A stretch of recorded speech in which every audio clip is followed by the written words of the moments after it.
Military developments in the enclave just in the last few hours this morning, and also talking about the increasingly desperate humanitarian situation in Gaza. Let's reflect a little more on that with Juliette Touma, who's Director of Communications for UNRWA. They are the UN agency that look after Palestinian refugees.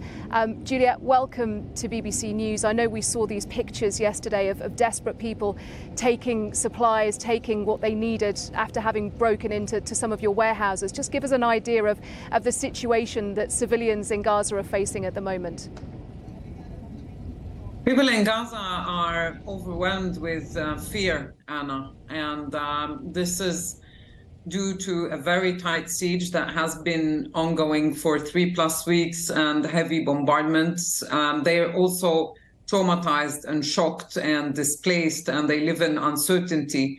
So tensions are very high, and this is due to everything that's been happening over the past 3+ weeks.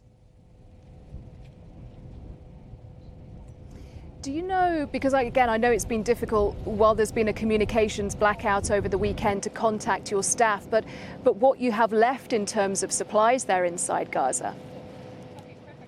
So there's these trucks that have been coming in, not on a regular basis, and by far not enough. For example, yesterday we've seen 33 trucks coming into Gaza, which is already 3 times more than the average since those convoys have started. So that's good. However, it's not good enough. And what's not good is that these trucks do not have fuel, and we need fuel for our own humanitarian operations in the Gaza Strip. We are hosting 650,000 people in over 150 shelters. We need to reach people in those shelters with much needed assistance.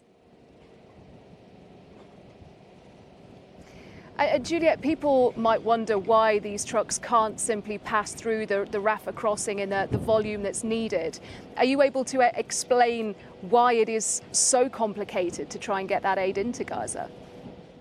Well, UNRWA referred to that whole operation as an operation that is geared to fail.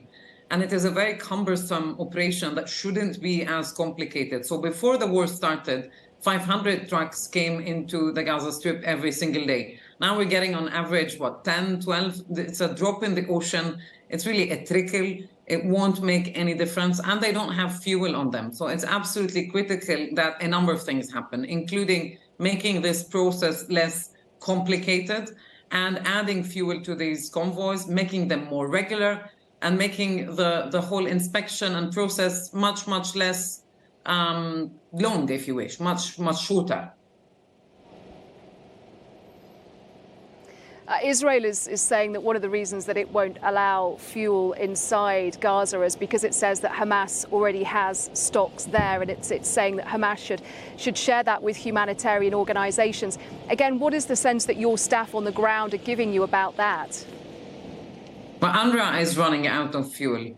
We are running out of fuel. This is why we've been calling for the past week for shipments of fuel into the Gaza Strip, because no fuel has come into the Gaza Strip since the 7th of October. This is already having serious impact on our operation. We need fuel for simple things, to start our cars, to go with those trucks and pick up the material from those convoys, to send wheat flour to the bakeries, those bakeries that continue to function. We need it for our medical facilities. We need it for water pumping. Fuel is really important. And without fuel, we will not be able to continue operating. And we are already being challenged because of the situation on the ground. And every day there's an additional challenge.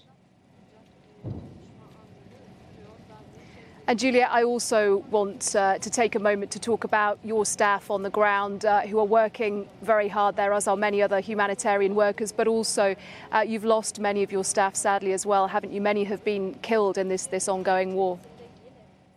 Yes, thank you. Thanks, Anna. 59 colleagues, yes, 59 colleagues were killed in Gaza during this war. Many of them were teachers, some were school principals. We had a doctor, we had a psychologist, we had support staff, which is really the backbone of our operation. We are the largest UN actor, the largest humanitarian actor, in fact, in the Gaza Strip, and one of the the oldest. We've been on the ground since the early 1950s, working for the Palestinian communities in the Gaza Strip.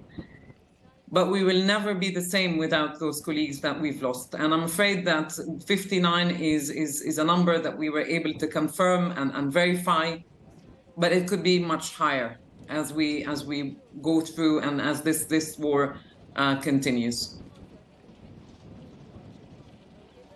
Juliette, thank you for joining us on BBC News. Really appreciate it. Juliette Touma, who's the Director of Communications at UNRWA, the UN agency that looks after Palestinian refugees.